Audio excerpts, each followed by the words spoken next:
Bismillahirrahmanirrahim. Assalamualaikum warahmatullahi wabarakatuh. Jumpa lagi bersama Kang Darman DNSA.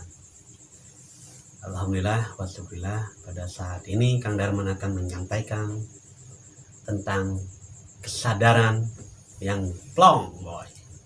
Nah, kenapa kesadaran itu plong? Nah, itu menjadi suatu pertanyaan kan. Pada hakikatnya orang yang sadar Allah itu udah pasti plong hidupnya. Karena apa? Ketika menjalankan amanah atau perintah Allah, walaupun itu berat bahasanya, ya bahasanya enggak, karena kalau berat itu kan kalau dirasa, kalau dipikir, ya barulah itu berat. Tetapi ketika kita menerima amanah Allah itu dengan plong itu bukan nggak dipikirkan, tapi nggak memikirkan harus gimana caranya, nggak merasakan nanti ini apa terjadi gimana nanti. Nah, jadi di situ ruang lingkup kehendak diri itu tidak mengikuti, dengan bahasa lain tidak terkontaminasi lah kita itu dengan hal-hal yang tabu itu pikiran, perasaan. Tapi kita harus jalani sesuai dengan perintahnya itu. Perintah apa? Amanah. Contoh amanahnya badan ini, berarti udah jelas ketika di badan ada tanda yaitu sakit, berarti perintahnya kita harus berobat. Karena apa? ATP, amanah tanda perintah. Nah itu perintahnya, jalani. Maka orang-orang yang plong dalam kehidupannya sehari-hari itu, atau dengan bahasa lainnya mengaplikasikan aktivitas dirinya itu dalam ruang lingkup keluarga maupun pada sesama atau di luar rumah, ya itu termasuk ke dalam kesadaran yang meluas. Maka dengan kesadaran yang begitu plong, tidak merasa berat ketika menerima perintah dari Allah, dan tidak pernah merasakan oh ini ujian bagi saya, tidak pernah memikirkan oh begitu susahnya hidup ini, tidak.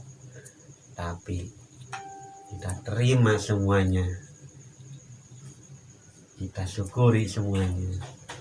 Bismillah, kita agungkan asma Allah yang maha besar.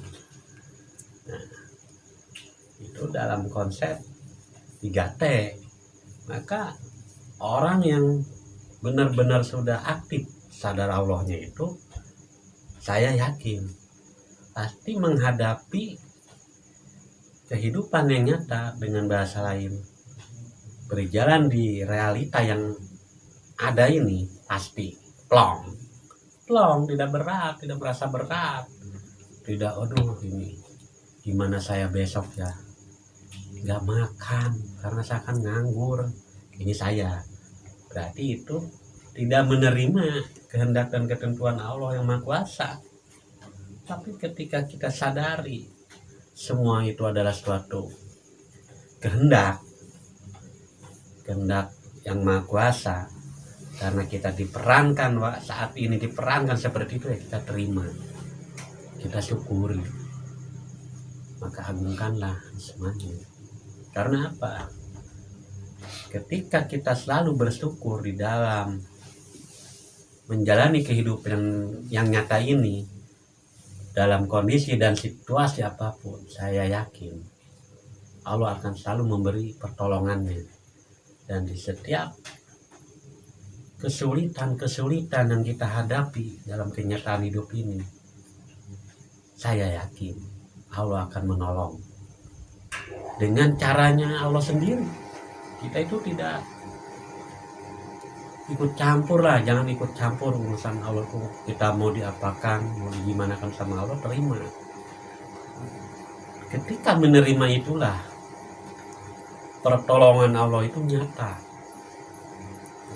sekali bagi yang sudah sadar Allah, bagi yang sudah menyadari di setiap gerak dan langkah hidupnya itu semuanya itu menyadari digerakkan oleh Allah, dilangkahkan oleh Allah.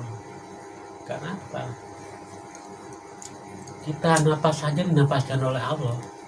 Jangan merasa sombong, oh saya, nah itu kesombongan. Hati-hati. Bagi orang yang sadar Allah, saya yakin menyadari ruang lingkup kehidupannya, baik dirinya sendiri, baik keluarga, paham, di luar kehidupan yang lain, yaitu bermasyarakat bahasanya. Saya yakin selalu menyadari bersama Allah. Nah, ketika menyadari selalu bersama Allah, pasti hidupnya itu bahagia. Karena apa? Tidak pernah punya rasa gimana saya nantinya. Nah, itu kan suatu komentar atau bahasa lain itu mengeluh ataupun tidak percaya sama yang mengatur hidup kita, yaitu Allah. Apalagi bermain pikirannya, memikirkan, wah kok hidup saya gini-gini terus. Nah, itu suatu kesalahan yang fatal kalau menurut saya. Ketika kesadaran itu benar-benar aktif atau emang disadarkan oleh Allah, semuanya kita tuh disadarkan oleh Allah, maka disitulah tingkat perjalanan ruhaniah itu udah benar-benar lurus pada Allah. Kenapa harus lurus kepada Allah? Karena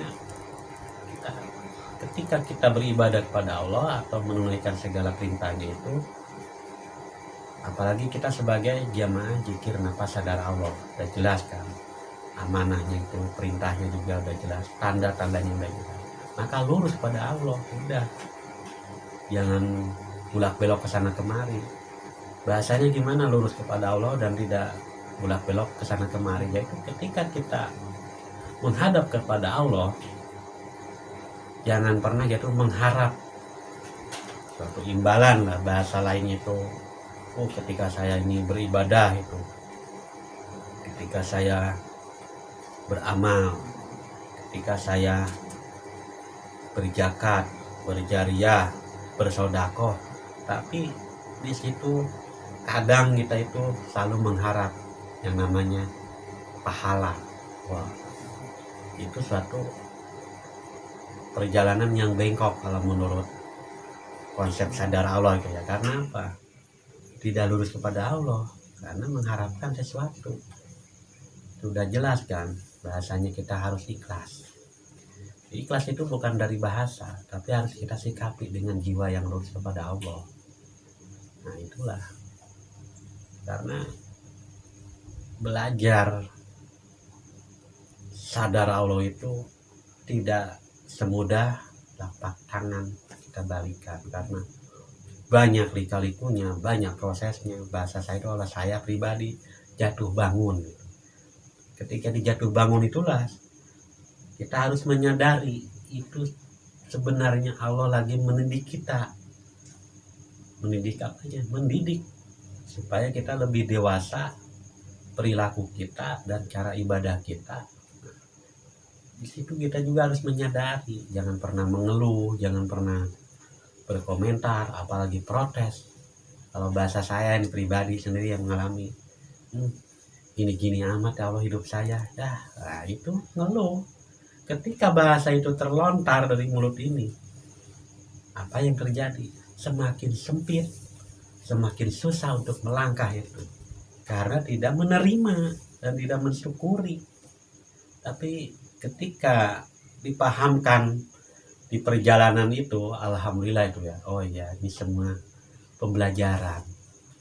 Allah itu memahamkan kita itu tidak serta-merta langsung manis. Ternyata dengan menyadari Allah yang maha dekat, bukan semakin dekat ya, maha dekat, kita itu akan terus dididik oleh Allah dengan segala kuasanya. Ya kita terima aja dengan ketulusan, dengan keikhlasan. Bahasa lainnya pasrah. Ya itulah sifat dan perilaku Islam. Islam itu kan jiwa yang tunduk, jiwa yang tunduk kepada Allah. Dengan bahasa lain itu takwa atau takut kepada Allah, bukan takut karena miskin, takut tidak makan. Nah, bukan. Kalau kita takut kepada miskin berarti Tuhan kita miskin. Si miskin itu menjadi Tuhan kita. Kalau kita takut tidak makan berarti kita menuhankan tidak makan banyak. Apalagi gak punya duit. Takut gak punya duit kalau saya gak kerja. Nah itu berarti kita menuhankan duit dan takut karena duit, karena gak kerja. Tapi lebih bahasa dulu, dengan belajar konsep sadar Allah, semuanya itu serba Allah, karena Allah. Karena apa? Kita tinggal bergerak menunaikan perintahnya dengan konsep ATT. Sudah, itulah orang-orang yang plong dalam hidupnya. Ketika terus bergerak dan bergerak sesuai dengan amanah, tanda dan perintahnya dilakoni, insya Allah akan selalu menuntun dan selalu memberi apa yang diinginkan oleh hambanya. Itu udah tahu semuanya, tinggal kita bersyukurnya kepada Allah. Nah, cara bersyukur inilah yang akan selalu dicintai oleh Allah, atau bahasa lainnya itulah mahabbatullahnya itu turun kepada hamba itu. Ya, semoga apa yang pribadi saat ini sampaikan semoga bermanfaat bagi diri pribadi sendiri dan bermanfaat bagi saudara dan saudari dimanapun berada. Akhirul kalam, wassalamualaikum warahmatullahi wabarakatuh.